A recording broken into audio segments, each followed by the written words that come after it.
Hello everyone. तो आज हम नया चैप्टर शुरू करने वाले हैं इकोनॉमी क्लास 9 का, और वो है chapter number 2, that is people as resource. आज हम इस चैप्टर में डिस्कस करेंगे कि कोई भी पॉपुलेशन होती है उसको एक तरीके से रिसोर्सेज में कैसे कन्वर्ट किया जाता है। तो पहले तो हम समझते हैं कि रिसोर्सेज का मतलब क्या होता है। जैसे आपने बेसिक्स बात सुनी होगी कि एक जो रिवर होती है उसका कोई रिसोर्स होता है, मतलब उसका कहाँ से हमें पानी मिल रहा है, उसका एक सोर्स है। क्या है वो? That is water. तो ऐसे ही जब हम किसी पॉपुलेशन को एक प्रोडक्टिव चीज में कन्वर्ट कर देते हैं तो वो पीपल जो होते हैं वो क्या कहलाएंगे? एक तरीके से रिसोर्स कहलाते हैं। तो ये क्या चीज होती है? रिसोर्स किसी पॉपुलेशन को कैसे बनाया जाता है? अगर हम किसी पॉपुलेशन को रिसोर्स नहीं बना पाते तो उसके क्या नुकसान है, वो हम इस चैप्टर में डिस्कस करेंगे। आई होप सभी को ये वर्ड का मतलब पता ही होगा, पॉपुलेशन का मतलब क्या होता है। अब पॉपुलेशन एसेट की तरह भी काम कर सकती है और लायबिलिटी की तरह भी काम कर सकती है। एसेट का मतलब होता है कि सिंपल भाषा में समझे तो कोई भी ऐसी चीज जो हमें एक तरीके से इन्वेस्ट रिटर्न हमको देने के लग रही है, हमें कोई फायदा पहुंचा रही है। जैसे कि मान लीजिए आपने कोई कार खरीदी और आपने उस कार को एक तरीके से टैक्सी के रूप में लगा दिया, तो वो आपका एसेट हो गया। आपके पास कोई जमीन रखी हुई है, आपने उस जमीन के ऊपर कोई हॉस्टल खड़ा कर दिया और आपको हर मंथ वहां से रेंट मिल रहा है, दैट इज योर एसेट। आपने कोई भी चीज हो, मान लीजिए दूसरा एग्जांपल मान लीजिए जैसे ट्रैक्टर है, वो आपने 10 ट्रैक्टर लिए और आपने उनको किराए पर लगा दिए, तो वो एक उनसे जो रिटर्न आपको मिलेगा वो भी एसेट है। तो पॉपुलेशन जो है वो एसेट की तरह भी काम करती है। तो उस कंडीशन को क्या बोलते हैं? Human capital. मतलब कोई भी छोटा बच्चा है, उसके माँ बाप ने उसको पढ़ाया लिखाया, पहले उस पर इन्वेस्टमेंट किया 15-20 साल तक, अब वो बड़ा होके मान लीजिए कोई बिजनेस कर रहा है या कोई जॉब कर रहा है, तो उससे उसको क्या मिल रहा है? उनके पेरेंट्स को रिटर्न मिल रहा है। तो इस कंडीशन पे वो जो बच्चा है वो कैसे काम करेगा? एसेट की तरह काम करेगा।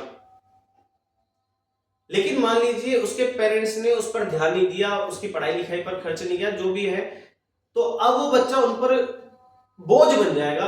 और उसके लिए जो वर्ड यूज होता है वो होता है लायबिलिटी। लायबिलिटी का मतलब हो गया कि वही जो बच्चा है अब एसेट नहीं, जो रिटर्न दे रहा था नहीं, अब वो आने वाले टाइम में वापस से अगेन इन्वेस्ट करवाएगा। फॉर एग्जाम्पल एक बच्चा है, वो स्टार्टिंग में स्कूल तो गया लेकिन उस पर ज्यादा ध्यान नहीं दिया, वो गलत चीजों में पड़ गया, गलत संगत में पड़ गया, नशे करने लग गया। उस कारण क्या हुआ? वो एसेट की तरह काम नहीं कर रहा है। अब वो जैसे 25-30 साल का होगा, उसको एक रिक्वायर्ड अमाउंट की जॉब नहीं मिल पाएगी, उसके पास पर्टिकुलर स्किल सेट नहीं है, तो वो बिजनेस नहीं कर पाएगा, एंटरप्रेन्योर नहीं बन पाएगा। तो at the end of day जिन पेरेंट्स ने उसको पाला पोसा बचपन में, अब उसी तरीके से उसको 30 की एज में, 40 की एज में एक तरीके से जिम्मेदारी की तरह उनको निभाना पड़ेगा। तो डिपेंड करते हैं कि पॉपुलेशन एसेट है या लायबिलिटी, ये डिपेंड कर देगा उस पर इन्वेस्टमेंट क्या है। सेकेंड चीज, लास्ट लेक्चर में हमने पढ़ा था ग्रीन रेवोल्यूशन के बारे में, जिसमें हमने हाई यील्डिंग वेराइटीज वगैरह, तो उसमें याद करना, तो ग्रीन रेवोल्यूशन एक साइंटिफिक चीज है। तो वो किसने बताई होगी? एक ऐसे पर्सन ने, एक ऐसे साइंटिस्ट ने बताई होगी जो पढ़ा लिखा है, मतलब वो एक तरीके से एसेट की तरह काम किया होगा।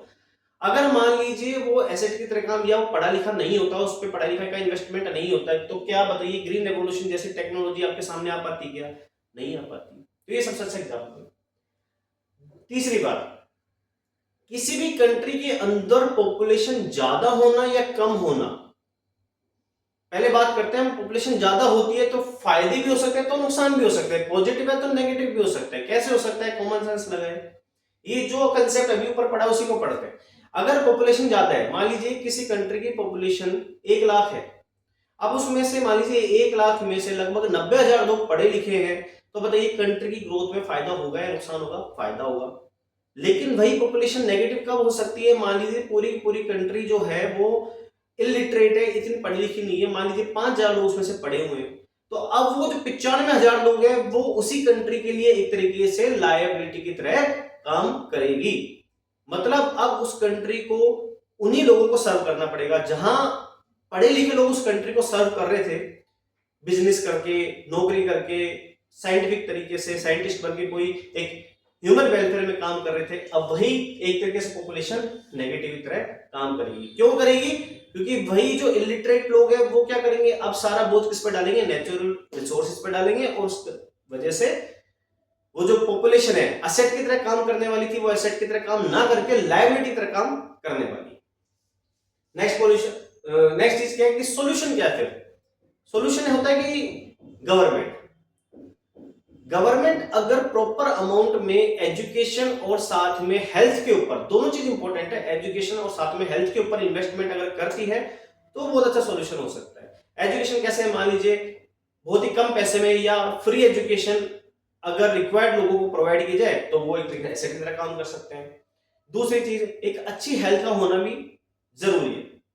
अगर हेल्थ अच्छी नहीं है और आपने कितनी भी अच्छे आप एक स्किल सेट लेकर हो और आपके अंदर डिफरेंट टाइप की डिजीज है, तो आप कितने टाइम तक किसी कंट्री को सर्व कर पाओगे? मुश्किल से 2 साल 5 साल। लेकिन वहीं आपकी हेल्थ भी बहुत अच्छी है तो आप लंबे समय तक काम कर पाओगे, लंबे समय तक अपना जो कंट्रीब्यूशन है वो कंट्री को, अपनी फैमिली को, अपने इंडियन सिटीजन या जो भी इस कंट्री के सिटीजन है उनको प्रोवाइड करोगे।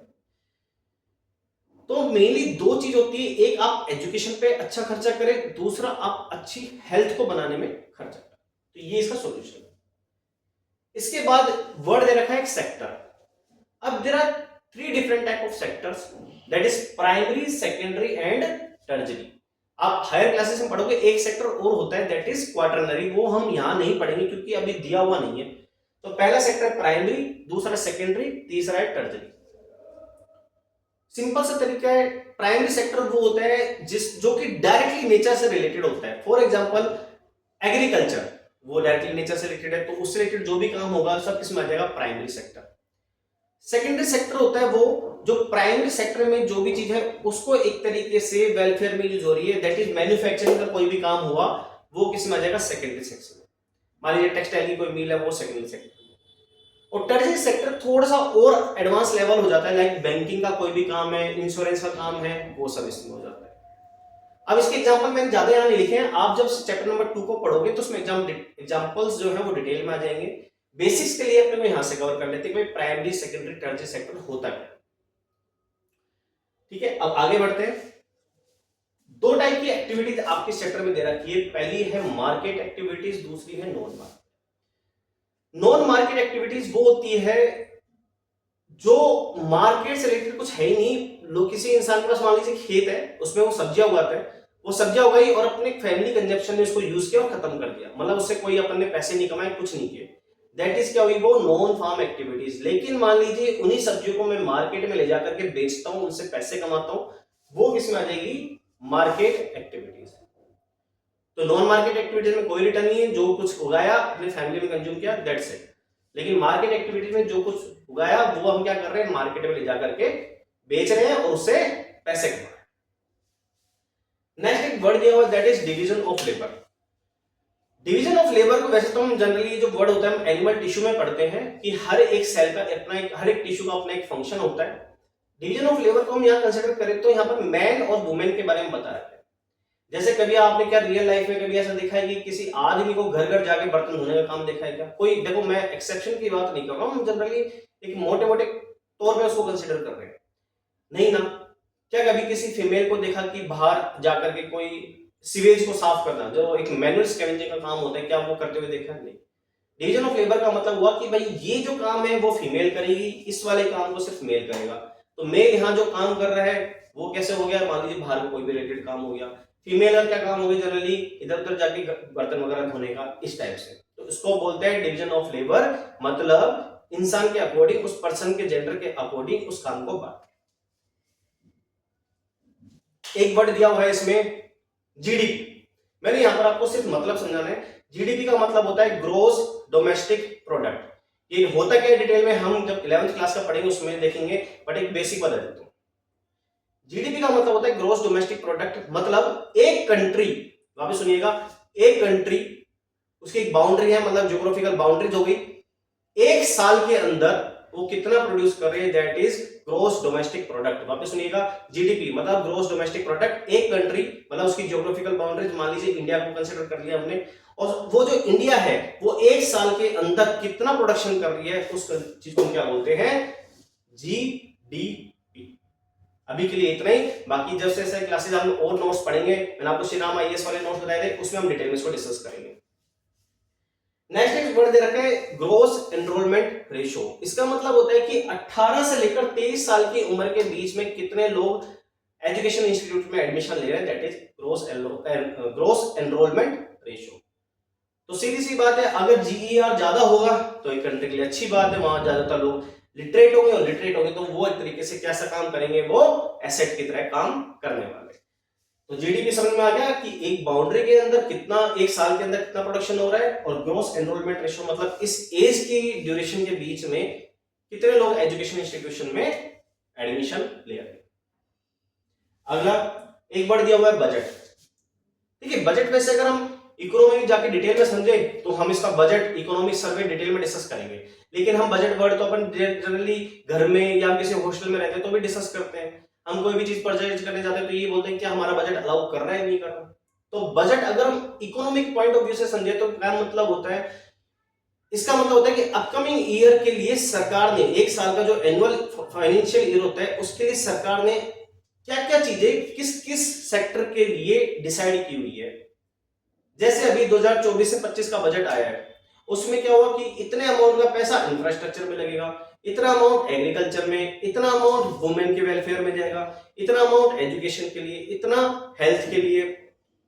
इस टाइप से इसको बोलते हैं बजट। कि भाई जैसे कि मान लीजिए मेरे पास 100 रुपए हैं और मुझे मार्केट में जाके कोई चीज परचेज करनी, तो मैं पहले उसका हिसाब बनाऊंगा कि भाई 5 रुपए मुझे ये खरीदनी है, 15 रुपए की चीजें ये खरीदनी है, 25 रुपए की ये, 50 की ये, इतना रुपए मुझे ट्रांसपोर्टेशन में देना है।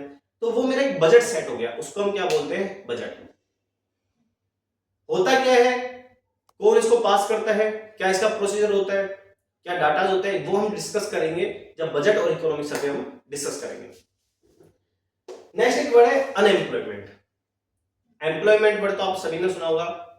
अनएम्प्लॉयमेंट का मतलब होता है कि एम्प्लॉयमेंट का नहीं होना। पहली बात तो ये कंसीडर करें कि अनएम्प्लॉयमेंट हम कौन सी एज से कौन सी एज में कंसीडर करते हैं, 15 to 59। अनएम्प्लॉयमेंट का मतलब हो गया आपके पास कोई भी काम नहीं है जिससे आप पैसे कमा सको। अब इसमें ना दो टाइप के एम्प्लॉयमेंट अनएम्प्लॉयमेंट होते हैं, पहला होता है सीजनल और दूसरा होता है डिस्गाइज्ड। सीजनल एम्प्लॉयमेंट नाम से पता लगा सीजन से रिलेटेड है, भाई मौसम आएंगे उस हिसाब से एम्प्लॉयमेंट मिलेगा, बस वही चीज है। मान लीजिए मेरे पास खेती होती है साल में सिर्फ 3 महीने, मान लीजिए एग्जांपल तौर पे बता रहा हूं, हाइपोथेटिकल है, जनवरी फरवरी मार्च। तो अब उसमें क्या हो, मेरे पास एम्प्लॉयमेंट सिर्फ उस सीजन में है। मैंने जिन भी लोगों को रखा उन्होंने 3 महीने काम किया, 3 महीने काम करने के बाद मैंने इनको क्या किया, पैसे पकड़ा दिए, ठीक है। जनवरी फरवरी मार्च तो निकल गया, अब अप्रैल से लेकर दिसंबर का समय वो एकदम नील है। उस टाइम पर उनके पास ना कोई एम्प्लॉयमेंट है, और एम्प्लॉयमेंट नहीं है तो ना ही उनके पास क्या नहीं है, साथ में पैसा भी नहीं है। वो होता है क्या, सीजनल एम्प्लॉयमेंट। दूसरा होता है कौन सा, डिस्गाइज्ड एम्प्लॉयमेंट। डिस्गाइज्ड का मतलब होता है कि भाई रिक्वायरमेंट तो 5 लोगों की है, लेकिन रख कितने लोगों को रखा है, 8 लोगों को रखा है, तो वो चीज भी हो गई। फॉर एग्जांपल मान लीजिए कोई फैक्ट्री है जो कि बैग्स बनाती है, कागज के बैग्स बनाती है। अब उस तरह मान लीजिए लोगों की रिक्वायरमेंट है 500 लोगों की, लेकिन वहां उन्होंने ले रखे 800, तो 300 लोग हैं वो कोई काम के नहीं है, उनके पास कोई एम्प्लॉयमेंट नहीं है, उनकी सैलरी में डिडक्शन हो सकता है। तो वो क्या हो गया, डिस्गाइज्ड अनएम्प्लॉयमेंट। लास्ट एक वर्ड दे रखा है सेल्फ एम्प्लॉयमेंट। सेल्फ एम्प्लॉयमेंट मतलब ये होता है कि हमने खुद से ही कोई काम शुरू किया, खुद को ही हमने job they the. For example जैसे वेस्ट बंगाल का एरिया है, वहां पर जूट की खेती बहुत ज्यादा होती है। जूट समझते हो जैसे बोरे वगैरह बनते हैं। अब वो मान लीजिए जूट से सपोज कीजिए मैंने कोई इंफ्रास्ट्रक्चर डाला और वहां पर क्या किया, जूट के बैग्स बनाना शुरू किए। तो मैं क्या कर रहा हूँ, खुद को ही एम्प्लॉयमेंट, मैंने मान लीजिए एक दिन में 100 बैग्स बनाता हूँ, तो मैंने खुद को ही एम्प्लॉय किया और उनको बांटे और उनसे पैसे कमाए। तो उसको हम क्या बोलते हैं, सेल्फ एम्प्लॉयमेंट। या मान लीजिए मैंने कोई क्लाउड किचन शुरू किया, जो आजकल कंसेप्ट काफी हैवी। क्लाउड किचन में होता है मैं अपने घर पे से ही कोई कुकिंग कर रहा हूँ, और कुकिंग करने के बाद कोई भी ऑनलाइन मेरे पास ऑर्डर आता है मैं उसको प्रोवाइड करता हूँ। दैट इज क्या होता है, सेल्फ एम्प्लॉयमेंट। तो इसी तरीके से आपका चैप्टर नंबर 2 कंप्लीट होता है। एक बार वापस डिस्कस करते हैं। पहले पॉपुलेशन को देखा कि एसेट और लायबिलिटी में अंतर क्या होता है। अच्छा इन्वेस्टमेंट करोगे एसेट बनेगा, ध्यान नहीं दोगे लायबिलिटी बनेगा। पॉपुलेशन पॉजिटिव भी हो सकती है, नेगेटिव। पॉजिटिव कब होगी, जब हम उस पर अच्छे से इन्वेस्टमेंट करेंगे एजुकेशन हेल्थ पे। इसके अपोजिट क्या, तो नेगेटिव। 3 टाइप के सेक्टर हमने पढ़े, प्राइमरी सेकेंडरी टर्जरी। एक्टिविटी देखी जो खुद के कंजप्शन में यूज हो रही है, दैट इज नॉन मार्केट, जिसको बेचकर पैसा कमा रहे हैं, that is market. Division of labour, man women. Gross enrolment ratio, इस एज में कितने लोग एजुकेशन इंस्टीट्यूट में पार्ट कर रहे हैं, that is gross enrolment ratio. GDP, gross domestic product, एक ज्योग्राफिकल बाउंड्री में एक साल के भीतर कितना प्रोडक्शन हो रहा है, जीडीपी। बजट डिटेल में बात कर चुके हैं। उसके बाद अनएम्प्लॉयमेंट 2 टाइप, सीजनल, डिस्गाइज्ड, और लास्ट में सेल्फ एम्प्लॉयमेंट। कोई भी डाउट हो कमेंट सेक्शन में पूछेगा। Thank you so much.